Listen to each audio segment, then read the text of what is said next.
दोस्तों हमने कई बार इस पर्टिकुलर टॉपिक के बारे में बात की है कि छोटी छोटी चीज़ें जो हैं वो बड़े बड़े इम्पैक्ट क्रिएट कर सकती हैं, राइट। छोटे पॉजिटिव बदलाव एक समय पर इतने ज़बरदस्त पॉजिटिव पहाड़ बन जाते हैं कि जब हम किसी चीज़ को स्टार्ट करते हैं तो उस टाइम पर हमारा इतना विजन भी नहीं होता है कि अच्छा ये रोज़ करने से हम यहाँ तक पहुँच सकते हैं। ऐसी ही एक छोटी चीज़ करने से हम बहुत सारा पॉजिटिव चेंज ला सकते हैं। And it's about this small thing जिसको जनरली हम सब इग्नोर करते आए हैं। क्या होता है कि जब हम दूध की जो थैली होती है तो उसको जनरली कैसे कट करते हैं, कैंची से उसको ऐसे क्रॉस में कट करते हैं, तो ये वाला जो छोटा सा टुकड़ा है ना, वो ऐसे ही वेस्ट में चला जाता है। इन द सेंस कि ये पूरी थैली के साथ, अब पूरी जो थैली है, पूरी जो बैग है, इसको आप रिसाइकिल कर सकते हैं, लेकिन ये छोटा सा टुकड़ा जो है उसको रिसाइकल करना नियरली इम्पॉसिबल सा हो जाता है क्योंकि ये हाथ में ही नहीं आता है। और ऐसे छोटे छोटे टुकड़े जो हैं वो कितना ज़्यादा नुकसान पहुंचाते हैं। जस्ट इमेजिन कि एक हमारा भारत का शहर बेंगलुरु सिटी में ही 50 लाख जितने इतने छोटे छोटे टुकड़े जो हैं वो हर रोज़ जनरेट होते हैं। तो what we can do is, हम हमारे परिवार में जो भी लेट्स से मदर हैं, सिस्टर हैं, भाभी हैं, जो भी दूध जो है उनको रेफ्रिजरेटर में रखते हैं या फिर ये मिल्क की जो थैली है उसको कट करते हैं, तो उनको प्लीज़ इन्फॉर्म कर दीजिए कि अगर कट करनी है तो ऐसे कट करें, राइट, ऐसे थोड़ा हॉरिजॉन्टल कट करें। और इससे ये होगा कि ये जो प्लास्टिक का पोर्शन है वो इसी बैग के साथ रहेगा, वो ऐसे टूट टूट नहीं जाएगा और पूरी बैग जो है वो उसको हम रिसाइकल कर सकते हैं। मेरे घर में तो इसको ऑलरेडी हमने इम्प्लीमेंट करना स्टार्ट कर दिया है। Had a word with my mother and she agreed on this thing. उन्होंने कहा कि नहीं ये बात तो सही है, आज से मैं यही करूँगी। और इनफैक्ट आज मैंने उनके साथ इस चीज़ को मॉर्निंग में डिस्कस भी किया एंड शी टोल्ड मी कि यस देखो, this is how I have cut this plastic bag. तो आई एम श्योर ये जो छोटे छोटे एक बदलावों की सीरीज़ हमने स्टार्ट की है ना, छोटे छोटे पॉजिटिव चीज़ें, जो भी छोटे बड़े ट्विक्स जहाँ पर भी हम कर सकें अपने जीवन में, और उससे जो भी बदलाव होंगे, बहुत सारे बदलाव ऐसे होंगे जिनको हम देख भी नहीं पाएंगे, राइट, लेकिन we know in the bottom of our heart के हमने कुछ अच्छा किया। That's the most important thing, isn't it. ये किसी को दिखाने की बात नहीं है, it's all about feeling good and doing good. आज 23 मई 2022 है, दिन है मंडे। दोस्तों आज हमारे टेबल पर हैं 5 इंपॉर्टेंट टॉपिक्स, तो लेट्स क्विकली जंप ऑन। आगे बढ़े उससे पहले प्लीज़ मेक श्योर कि आप इस सीरीज को दूसरे स्टूडेंट्स के साथ शेयर ज़रूर करें। क्विक मार्च द पायोनियर का ये आर्टिकल है। भारत की हमारी जो आर्म्ड फोर्सेस है उसने एक नया डिसीजन लेने के बारे में सोचा है। अभी ये डिसीजन ले नहीं लिया है, इट्स अबाउट फ्यूचर। तो एक short term tour of duty होगी, TOD। और ये जो स्कीम है उसमें ये होगा कि जो जवान हैं उनको परमानेंटली रिक्रूट नहीं किया जाएगा, उनको 6 महीने की ट्रेनिंग दी जाएगी और 3.5 साल की उनकी ड्यूटी होगी। तो टोटल हो गए 4 साल। 4 साल के बाद एक जवान जो है उसको डिस्चार्ज किया जाएगा। और जब उसको डिस्चार्ज किया जाएगा तो उसको एक of course economical package, financial package दिया जाएगा। इसके साथ उसको डिग्री या फिर सर्टिफिकेट भी दिया जाएगा कि आपने TOD स्टेटस हासिल किया है। अभी क्या है कि सरकार जो है वो इस चीज़ को, या फिर आर्म्ड फोर्सेस जो है वो इस चीज़ को इम्प्लीमेंट इसलिए करना चाहती है कि ताकि फ्रेश ब्लड जो है उसकी सप्लाई, यानी कि नए सोल्जर्स जो हैं, यंग सोल्जर्स की सप्लाई जो है वो कंटिन्यूस रहे। दूसरी चीज़ जो है वो ये है कि एक्सपेंसेस जो हैं, पेंशन और मेडिकल बेनिफिट्स के एक्सपेंसेस जो आपको परमानेंट सोल्जर्स को देने पड़ते हैं, तो दे आर वेरी ह्यूज। तो इसकी वजह से ये एक डिसीजन जो है वो लेने के बारे में सोचा गया है। तो ये दो चीज़ें हैं, save money and personal shortage, ये दोनों को एक तीर से दो शिकार जो कहते हैं ना, वो करने की कोशिश जो है यहाँ पर की गई है। नाउ द थिंग इज़ कि हमारे देश में, दुनिया मीन्स और दुनिया भर में ऑफ कोर्स पिछले 2 सालों से पेंडेमिक की सिचुएशन चल रही है और इसकी वजह से रिक्रूटमेंट रैलीज जो है वो नहीं हो पाई। अब हमारे देश में हर साल डू यू नो कि 50,000 से 60,000 जितने सोल्जर्स रिटायर होते हैं और 2 सालों से रिक्रूटमेंट ड्राइव नहीं हो पाई है। तो यू कैन अंडरस्टैंड कि लगभग 1 लाख जितने सोल्जर्स जो हैं उनकी कमी है। और नए सोल्जर्स को आप रिक्रूट करेंगे, उनकी ट्रेनिंग होगी, सारी चीज़ें प्रोसेस जब ख़त्म होगी तो उसको और थोड़ा वक्त लगेगा। तो और 50-60 हज़ार सोल्जर्स जो हैं वो रिटायर हो जाएंगे। तो ये जो एक गैप है जो बढ़ता ही जा रहा है because of this pandemic of course, तो इसको जल्द से जल्द फिलअप करने की ये कोशिश है TOD प्रोग्राम। इसमें टारगेट किसको किया जा रहा है? जिन्होंने 10th एग्जामिनेशन को क्लियर किया है, जो अपने एडोलसेंट एज में हैं, कि उन्होंने जस्ट 10th या फिर लेट्स से 12th ख़त्म किया और वो सर्विसेज को ज्वाइन करना चाहते हैं, और जब वो रिटायर भी होंगे तब भी वो अपने अर्ली या फिर मिड 20s में होंगे, तो उनके लिए कोई ऐसा नहीं है कि अब उनके पास करियर के कोई ऑप्शन नहीं रहेंगे। एक और चीज़ जो सामने आ रही है जिसके बारे में प्रश्न उठाए जा रहे हैं वो ये है कि जो कॉम्बैट पर्सोनल हैं, आपको अगर किसी युद्ध के लिए तैयार करना है तो कहते हैं कि 3 सालों की ट्रेनिंग लगती है एक व्यक्ति को युद्ध के लिए तैयार करने में।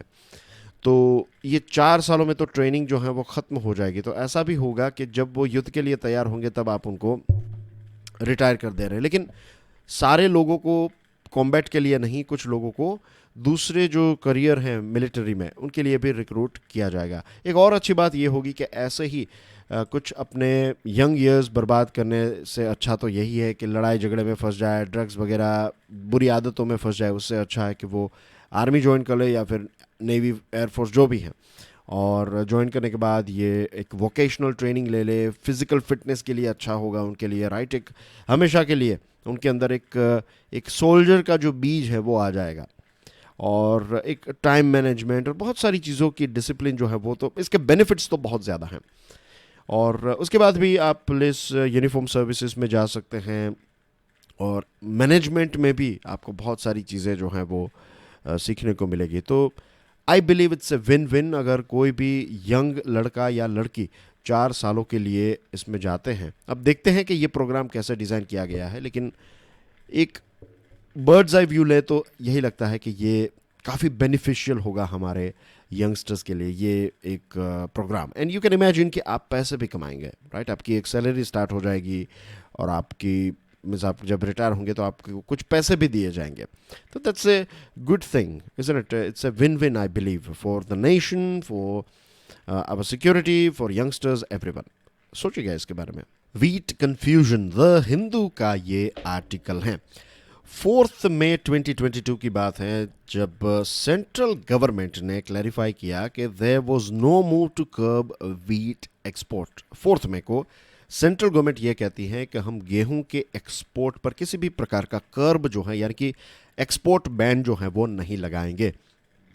उस टाइम पर सरकार ने यह भी कहा कि ये इंटरनेशनल मार्केट में गेहूं की प्राइस काफ़ी ज़्यादा है। अर्जेंटीना और ऑस्ट्रेलिया जैसे देशों के गेहूं जो हैं वो नेक्स्ट मंथ से मार्केट में आ जाएंगे। तो ये एक बहुत ही अच्छा मौका है भारत के एक्सपोर्टर्स के लिए कि हम इंटरनेशनल मार्केट में गेहूं को बेचें और प्रॉफिट कमाएं। तो ये भी चीज़ जो है वो 4 मई के आसपास सरकार ने कही थी। इसी के साथ उन्होंने ये भी कहा कि ये जो हाई प्राइस हैं यहाँ पर डोमेस्टिक मार्केट में, मिनिमम सपोर्ट प्राइस जो सरकार देती है उससे ज़्यादा प्राइस जो है वो किसानों को मार्केट में से मिल रही है। तो ऑफ कोर्स किसान जो है वो ये गेहूं किसको बेचेंगे? मार्केट में ही बेचेंगे, क्योंकि उनको ज़्यादा पैसे मिल रहे हैं। तो ये किसानों के लिए एक अच्छी बात है, ये भी सरकार ने कहा था। और ट्रेड डेलीगेशन को भेजा गया, मोरक्को, तुनिशिया, इंडोनेशिया, इसके अलावा भी दूसरे देशों में हमारे ट्रेड डेलीगेशन को भेजा गया, टीम भेजी गई सरकार के द्वारा, ताकि हम जल्द से जल्द वीट के एक्सपोर्ट्स को इन सारे देशों तक पहुंचा सके। और एक अनाउंसमेंट भी किया गया था कि जो एक्सपोर्ट है उसका टारगेट पिछले साल जो था उससे 3 मिलियन टन ज़्यादा, यानी कि इस साल का वीट एक्सपोर्ट का टारगेट सरकार ने फिक्स किया था 10 million turns. Last year it was somewhere around 7 million turns. तो एक्सपोर्ट का टारगेट भी ज़्यादा सेट किया। लेकिन फिर ऑल ऑफ द सडन 13 मई को ये अनाउंसमेंट आया कि इमीडिएट इफेक्ट से सरकार जो है ये वीट के एक्सपोर्ट पर एक बार लगाती है, एक फुल स्टॉप लगाती है। और हमने फाइनेंशियल न्यूज़ एनालिसिस में इस चीज़ को डिस्कस किया था। आपको याद होगा कि अगर आपका कंसाइनमेंट ऑलरेडी कस्टम्स तक पहुंच गया है, अगर आपको जो बैंक की एक ग्रीन सिग्नल चाहिए बैंक का इंपोर्ट एक्सपोर्ट के लिए, तो ये सारी प्रोसीजर्स अगर आपने 13 मई से पहले कर दी हैं तो फिर आप अपना सामान जो है वो एक्सपोर्ट कर सकते हैं। लेकिन उसके बाद 13 मई के बाद जो है वो आप गेहूं जो है उसको एक्सपोर्ट नहीं कर पाएंगे। अब यूनाइटेड नेशन का जो global food security call to action है, मिनिस्ट्रियल मीटिंग कुछ दिनों पहले न्यूयॉर्क में हुई, तो इसको एड्रेस करते हुए हमारे minister of state for external affairs यानी कि फॉरेन अफेयर्स के जूनियर मिनिस्टर वी मुरलीधरन ने ये कहा कि ये जो भारत सरकार ने ये जो बैन लगाया है ना, ये बैन हर एक देश पर नहीं है। वे सारे देश जिनको फूड सिक्योरिटी के प्रश्न सताते हैं या फिर फूड सिक्योरिटी का इश्यू है जिन देशों में, तो उन देशों को भारत वीट एक्सपोर्ट करेगा। और यही बात जो है वो कॉमर्स सेक्रेटरी BVR सुब्रमण्यम ने भी कही थी। तो इसको लेकर अभी भी कंफ्यूजन है। That's why the name of the article is wheat confusion. कि सरकार जो है, पहले सरकार ने 4 मई को ये स्टेटमेंट दिया, 13 मई को एक बैन लगाते हैं, फिर global food security call to action New York में सरकार ये कहती है कि जिन देशों में फूड सिक्योरिटी का इश्यू है वहाँ पर ये जो गेहूं है वो आप बेच पाएंगे। और अब क्या हुआ कि ये जो फ़ायदा है ना वो किसानों को कम, ट्रेडर्स और एक्सपोर्टर्स को ज़्यादा हो रहा है। The thing is of course के किसान जो हैं वो फिर ज़्यादा MSP से ज़्यादा प्राइस मिलने की वजह से they are going to sell it, right. वो डायरेक्टली ट्रेडर्स को दे देंगे, वो एक्सपोर्टर्स को सामान बेच देंगे। अब इंटरनेशनल प्राइस जितनी बढ़ेगी और जितने एक्सपोर्ट पर आप छूट देंगे तो उतना ज़्यादा फ़ायदा जो है वो इन सारे ट्रेडर्स और एक्सपोर्टर्स का होगा। इसमें किसान का इतना कोई ख़ास अब फ़ायदा नहीं होगा। रही बात डिमांड और सप्लाई के मिसमैच की, तो इसको स्टार्टिंग से ही सरकार को इसके बारे में पता था। देखिए, होलसेल और रिटेल इन्फ्लेशन काफ़ी ज़्यादा है, वी नो दिस थिंग। और अगर आप एक हद से ज़्यादा गेहूं जो है उसको इंटरनेशनल मार्केट में बेच देंगे तो हमारे यहाँ पर इसकी प्राइस और ज़्यादा इंक्रीज हो जाएगी। तो इन्फ्लेशन होलसेल रिटेल पर इसकी इम्पैक्ट हमें देखने को मिलेगी। तो this was point number 1। Number 2, Russia और यूक्रेन का जो युद्ध है ये कब से चल रहा है?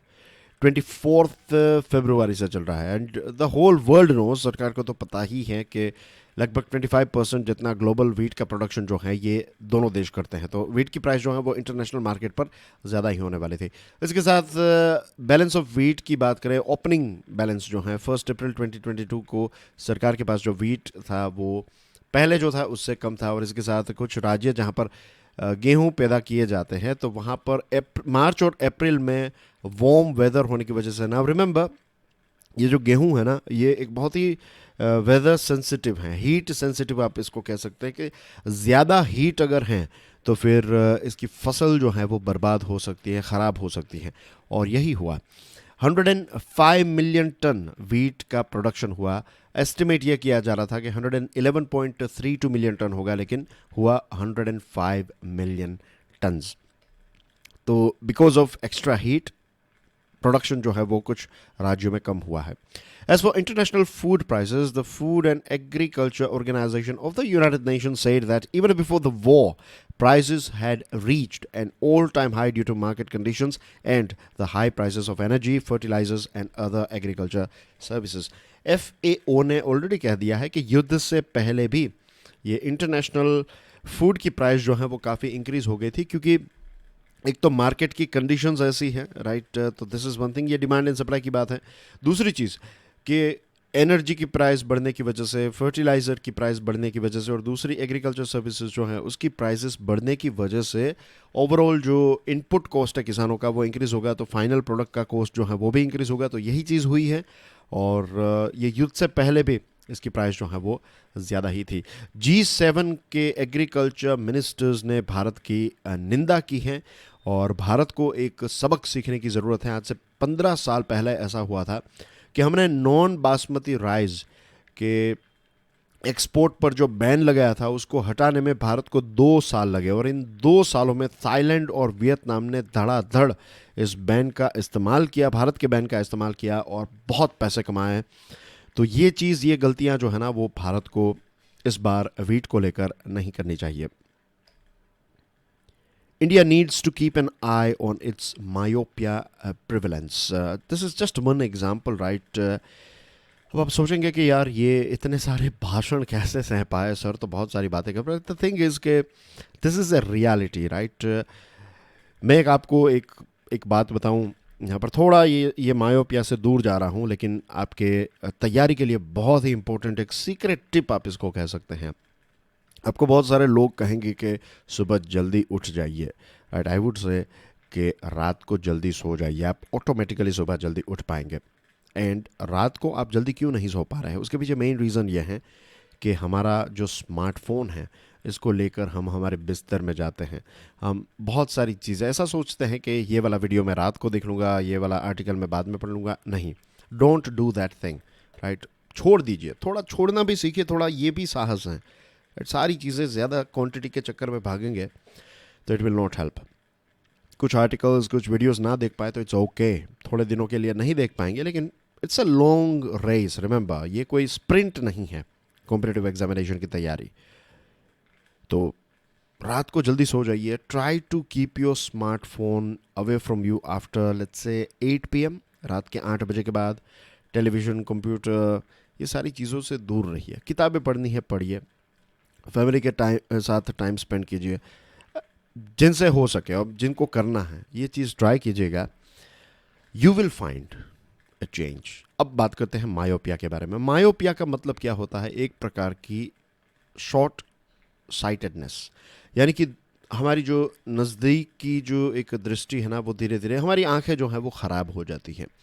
और हर साल लाखों ऐसे बच्चे हैं दुनिया भर में जिनको ये शॉर्ट साइटेड या फिर मायोपिया की बीमारी होती है। वर्ल्ड हेल्थ ऑर्गेनाइजेशन का एस्टिमेट ये है कि 2010 में, पे अटेंशन यार, 2 बिलियन पीपल हैड मायोपिया, यानी कि ह्यूमन पॉपुलेशन जो 2010 में थी, तो उसके लगभग क्वार्टर पॉपुलेशन, 25% पॉपुलेशन को ये मायोपिया की बीमारी थी। 2030 में यह आंकड़ा 3.3 बिलियन होने वाला है, नो डाउट।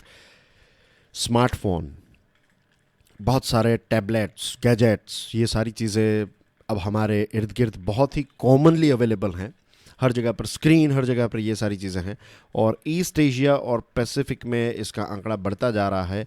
भारत में अभी इसका आंकड़ा नहीं है, दैट मीन्स अभी नहीं है इन द सेंस कि इतना ज़्यादा नहीं है, ये ट्रेंड अभी इतनी ज़्यादा फास्ट नहीं हुई है। तो वी हैव टाइम, हमारे पास समय है कि हम हमारी यंगस्टर्स को बचा सकें। मायोपिया है ना, ये जनरली बच्चों को होता है। और इसमें क्या होता है कि आपकी जो बॉडी की साइज़ चेंज होती है, लेकिन आपके जो आईबॉल हैं तो उसकी जो लेंथ है और जो इसका जो पावर होता है लाइट को रिफ्रैक्ट करने का, तो ये बॉडी के ग्रोथ के साथ अलाइन नहीं होता है। और इसकी वजह से हमारा विज़न जो है वो ब्लरी हो जाता है। स्पेक्टिकल के मदद से आप इस प्रॉब्लम को, ब्लरी विज़न को सॉल्व करें, but spectacled is just treating symptoms. Symptoms जो हैं उसको हम ट्रीट कर सकते हैं। कॉज क्या है इसका? कॉज इसका जो मेन मीन्स मायोपिया हाई होने का जो मेन कॉज हैं, उसके पीछे रीज़न है, एक तो एनवायरमेंटल फैक्टर्स और एक जेनेटिक फैक्टर्स। अब ज़्यादा मीन्स मायोपिया को अगर इग्नोर किया जाए तो ये हाई मायोपिया भी हो सकता है, और उसके बाद हमारा जो विज़न है वो हमेशा हमेशा के लिए हम खो सकते हैं, हम अंधे हो सकते हैं। तो it is believed that exposure to sunlight, अगर आप थोड़ा बहुत आउटडोर जाते हैं तो ये आपके लिए अच्छा है। It's not bad, remember. Myopia और ये सारी चीज़ें नहीं होगी अगर आप थोड़ा बहुत सनलाइट लेते हैं तो। This is number 1। नंबर 2, एक हेल्थी बैलेंस होना चाहिए डिस्टेंस एंड नियर वर्क का। नियर वर्क यानी कि ये जो टेलीविज़न देखना, बहुत ज़्यादा किताबें, फ़ोन्स, लैपटॉप्स एक्सेट्रा, तो इन सारी चीज़ों को नियर वर्क की कैटेगरी में आप डाल सकते हैं। और जो अर्बन एनवायरनमेंट में बच्चे रह रहे हैं तो ज़्यादातर इंडोर्स रहते हैं, बाहर नहीं निकलते, राइट, बाहर निकल नहीं सकते। अब वो बड़ी बड़ी सड़कें और वो सारी चीज़ें अवेलेबल नहीं है, तो घर में ही खेलते रहेंगे। अब फ्लैट्स में लोग रहने लगे हैं। चलो, अब अच्छी बात यह है कि कुछ ऐसे लग्जरियस फ्लैट जो हैं तो वहाँ पर ये खेलने कूदने की सारी फैसिलिटीज़ है, लेकिन सारे फ्लैट्स जो हैं वो लग्जरियस नहीं है, और हर कोई लग्जरियस फ्लैट्स में नहीं जीता है, तो हर किसी के पास ये फैसिलिटी नहीं है। तो आउटडोर एक्सपोजर जो है वो कंपेयर जो था उससे काफ़ी कम है, खास करके अर्बन एरिया में। दूसरी इंटरेस्टिंग चीज़ जो है वो ये भी है कि रूरल एरिया के बच्चों में इतना ज़्यादा मायोपिया नहीं है, क्योंकि वो खेतों में जाना, बाहर खेलना, ये सारी चीज़ें उनमें ज़्यादा है। कोविड-19 पेंडेमिक की वजह से ये इंडोर हम ज़्यादा रहें और नियर वर्क जो है वो ज़्यादा बढ़ गया, नेटफ्लिक्स, ये वो एक्सेट्रा देखना, सीरीज़ देखना एक्सेट्रा। तो इन सारी चीज़ों की वजह से मायोपिया का रेट जो है वो काफ़ी बढ़ता जा रहा है, और यही इसका एक सॉल्यूशन है, राइट। एक बैलेंस रखना। बच्चे जो हैं तो बच्चों को आउटडोर भेजना, वो थोड़ा बहुत खेले कूदे, ये हम सब के लिए अच्छा है, बच्चों के लिए भी अच्छा है, राइट, उनके ग्रोथ के लिए अच्छा है, क्योंकि इवेंचुअली क्या होगा कि बच्चे जितने बीमार रहेंगे तो आप जितने भी पैसे कमाए, you have to spend it on their health. और पैसों से भी ज़्यादा इंपॉर्टेंट क्या होता है कि उनकी हेल्थ, राइट, वो बीमार ही रहेंगे तो उनकी ओवरऑल प्रोडक्टिविटी जो है जीवन की वो भी कम हो जाएगी।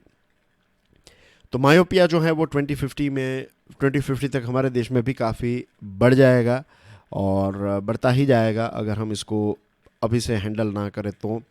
दवाइयों से, फिर स्पेक्टिकल से, कॉन्टैक्ट लेंसेज से इसको सॉल्व किया जा सकता है। बट जैसे मैंने आपको बताया कि ये सारी चीज़ें सिम्टम्स को डील करती हैं, जो डिजीज़ है उसको डील करने के लिए प्रिवेंशन स्ट्रेटजीज, आउटडोर्स और ये सारी चीज़ें ही इंपॉर्टेंट है। और स्कूल के टीचर्स जो हैं उनको थोड़ा बहुत ट्रेन किया जा सकता है, जो बच्चों को एक बार चेक कर ले, राइट, मायोपिक चिल्ड्रन को चेक कर ले, और अगर ज़रूर पड़े तो उनको आई डॉक्टर या फिर प्रोफेशनल्स के पास भेजा जा सकता है। And we have to remember एक सोशल स्टिग्मा, जो भी बच्चे स्पेक्टिकल्स पहनते हैं, राइट, तो उनको चश्मीश, ये वो सारी चीज़ें बुलाना, ये सारी चीज़ें भी बंद होनी चाहिए। और इसमें पेरेंट्स एक इंपॉर्टेंट रोल प्ले कर सकते हैं, उनको एजुकेट कर सकते हैं कि भाई ऐसा आपको किसी के साथ नहीं करना है, right.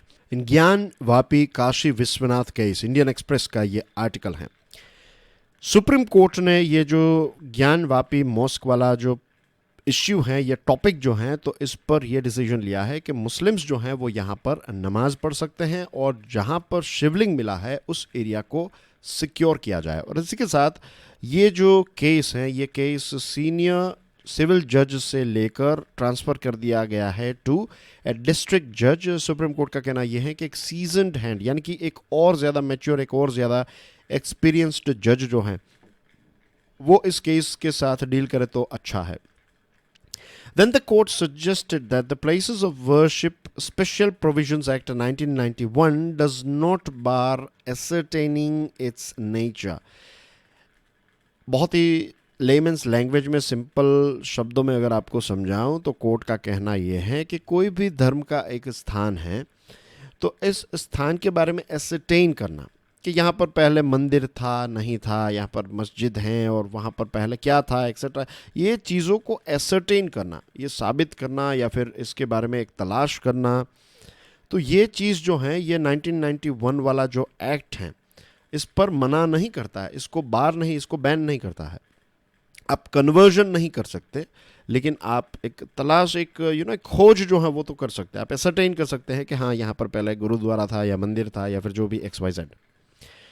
This attempt by the court ostensibly to heal and balance competing claims in the Kashi Vishwanath Temple Gyan Vapi Mosque dispute raises question। यहाँ पर एक प्रश्न उठता है, ये जो सुप्रीम कोर्ट का ये स्टैंड है ना, ये जो कहा है कि एसरटेन कर सकते हैं लेकिन कन्वर्ट नहीं कर सकते, तो ये थोड़ा यहाँ पर एक कॉन्ट्राडिक्टरी स्टेटमेंट जो है वो सुप्रीम कोर्ट से हमें देखने को मिलता है। Will talk about it as well.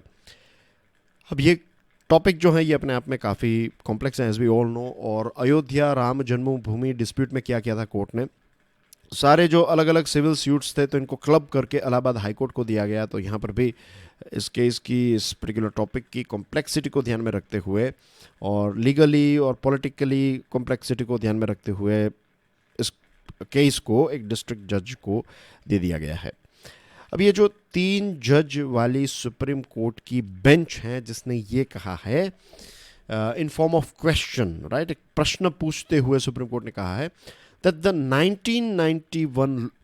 1991 law may not bar ascertaining the nature of the place of worship even when it bars conversion of the religious character of any place of worship as it existed on 15th August 1947। Again बहुत ही simple शब्दों में अगर बात करूं तो let's say कोई XYZ नाम का शहर है, वहाँ पर एक जगह पर लेट्स से मस्जिद है।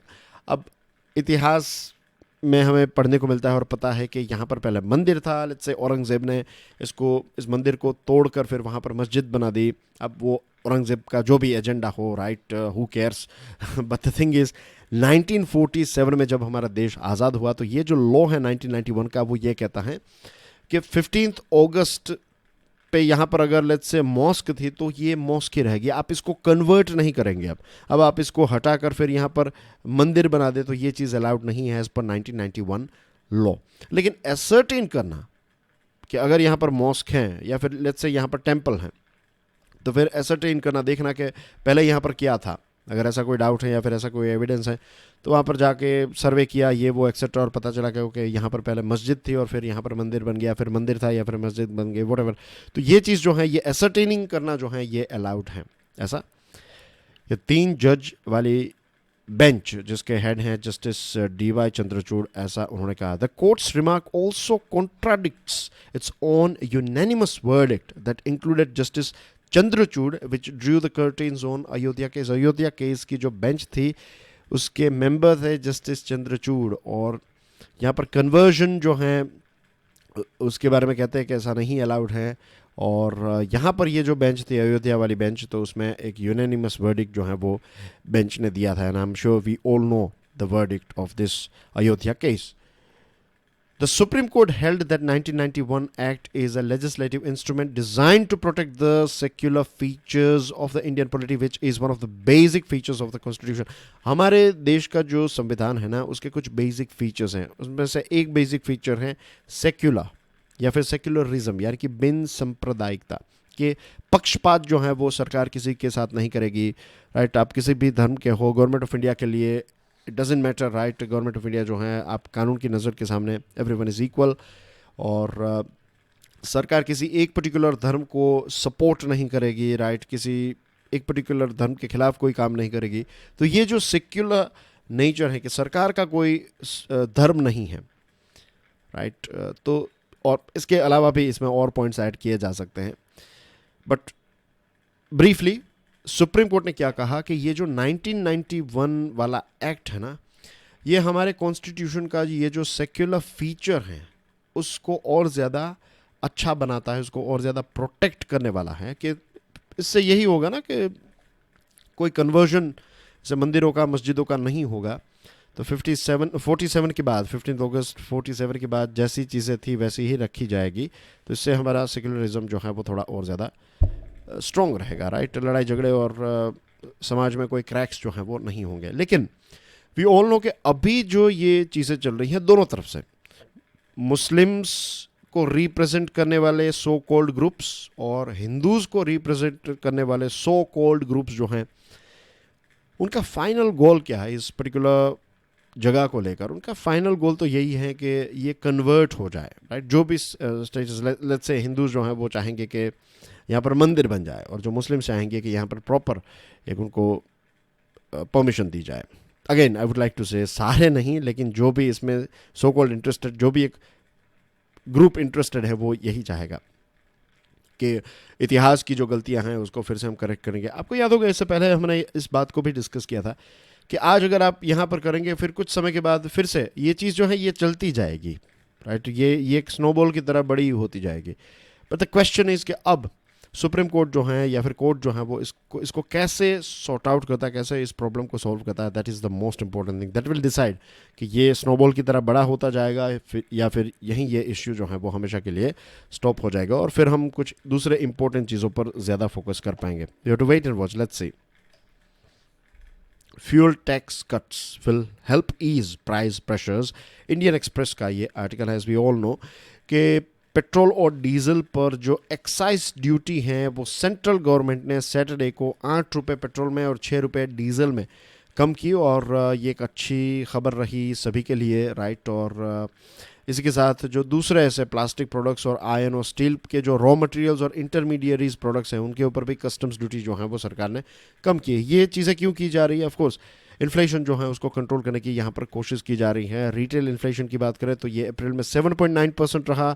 होलसेल इन्फ्लेशन जो है ये पिछले 13 महीनों से डबल डिजिट में रहा है, और दोनों चीज़ों की रिक्वायरमेंट है। जो मॉनिटरी पॉलिसी यानी कि reserve bank of India money के साथ, पैसों के साथ जुड़ी हुई पॉलिसी जो है उसके डिसीजन आरबीआई लेती हैं, और फाइनेंस के साथ जुड़े हुए डिसीजन जो है वो गवर्नमेंट ऑफ इंडिया लेती है। तो आरबीआई ने तो इंटरेस्ट रेट इंक्रीज़ किया, अब गवर्नमेंट ऑफ इंडिया की बारी थी, and we need both fiscal as well as monetary policy to handle this challenges. अगर ये सारी चीज़ें फिस्कल, मॉनिटरी एक्सेट्रा, ये सारी चीज़ें आपको डिफिकल्ट लग रही है तो let me invite all of you कि आप हर रोज़ डेली फाइनेंशियल न्यूज़ एनालिसिस के वीडियोज़ जो हैं वो देखिए, एंड आई एम श्योर कुछ समय के अंदर आपको ये सारी चीज़ें बहुत ही ईजिली समझ में आ जाएगी।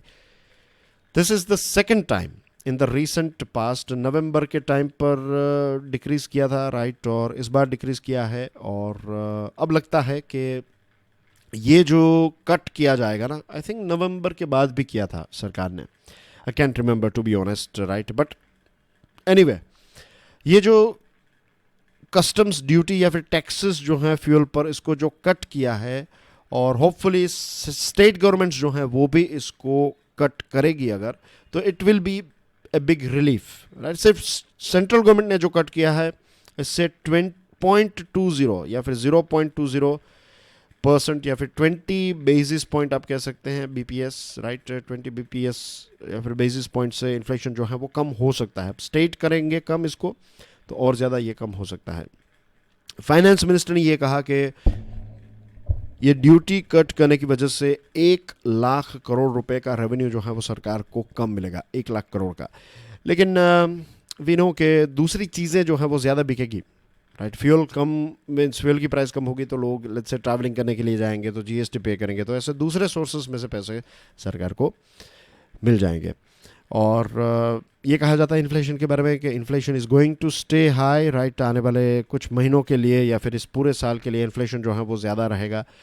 तो अब जो नेक्स्ट मॉनिटरी पॉलिसी कमेटी की मीटिंग होगी आने वाले लगभग 1 हफ्ते में, 1-2 हफ्तों के अंदर, मीन्स जून में मीटिंग होगी, तो लगभग 1.5 हफ्ते के अंदर ये मीटिंग जो होगी, तो इस मीटिंग में ये क्लैरिफिकेशन देने की ज़रूरत है कि इन्फ्लेशन कितना होगा और इसको कंट्रोल करने के लिए आरबीआई जो है वो कितना इंटरेस्ट रेट कम कर सकती हैं और क्या क्या स्टेप्स हैं। तो एक टाइमलाइन अगर दे दी जाए, एक फ्यूचर कोर्स दिया जाए कि ऐसे ऐसे चीज़ें जो हैं वो हैंडल की जा सकती है, तो it will not bring a big shock to the economy. तो ये चीज़ की एक जो है वो रिक्वायरमेंट, एक फोरकास्टिंग और प्रेडिक्शन की एक रिक्वायरमेंट है। होपफुली एमपीसी जो है वो इसको एड्रेस करेगी। And that's everything in today's discussion dear friends. ये हैं आपके लिए एक प्रश्न कि हमारे प्रेसिडेंट साहब रामनाथ कोविंद जी जो हैं वो कब रिटायर होने वाले हैं, किस महीने में रिटायर होने वाले हैं। And that's everything from my side. Please make sure कि आप इस लेक्चर को दूसरे स्टूडेंट्स के साथ शेयर ज़रूर करें। And that's it from my side. I will see you soon. Till then enjoy studies. God bless you all. Jai Hind.